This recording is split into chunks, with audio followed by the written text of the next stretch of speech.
పరిస్థితి. అదేవిధంగా job calendar కూడా దాటవేత ధోరణి అవలంబించారు. మొన్నటి దాకా నిరుద్యోగులు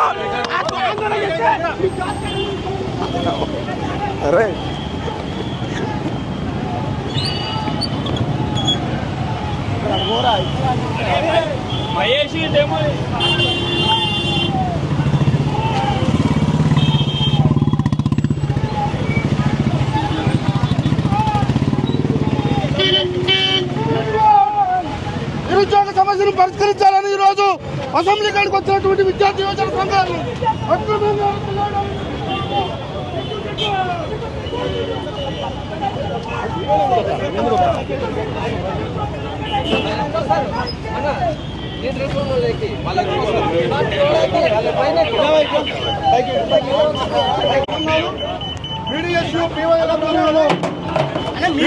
BYL ఆధ్వర్యంలో చలో అసెంబ్లీ కార్యక్రమాన్ని తీసుకోనున్నాం.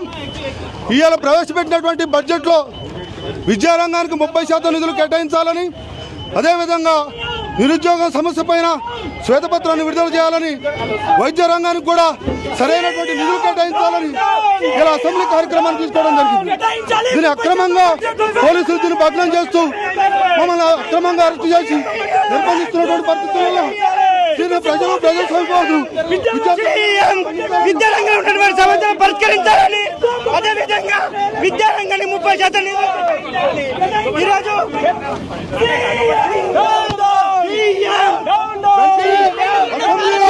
30% నిధులు కేటాయించాలని, అదేవిధంగా పెండింగ్లో ఉండాలని ఆయన రమ్మని లోపలికి ఆందోళన కార్యక్రమాలు నిర్వహిస్తామని చెప్పి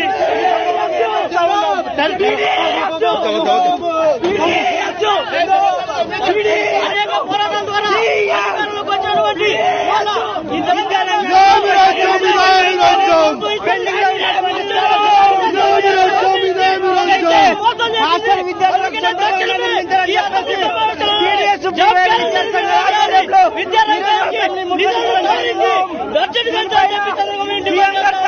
స్పందించి విద్యారంగానికి 30% నిధులు కేటాయించాలి. అదేవిధంగా హాస్టల్ సౌకర్యాలు కల్పించి సొంత భవనాలు నిర్మించాలని చెప్పేసి మేము డిమాండ్ చేస్తున్నాం. తక్షణమే సీఎం గారు దీనిపైన స్పందించాలని చెప్పేసి కూడా డిమాండ్ చేస్తా ఉన్నాం. తెలంగాణ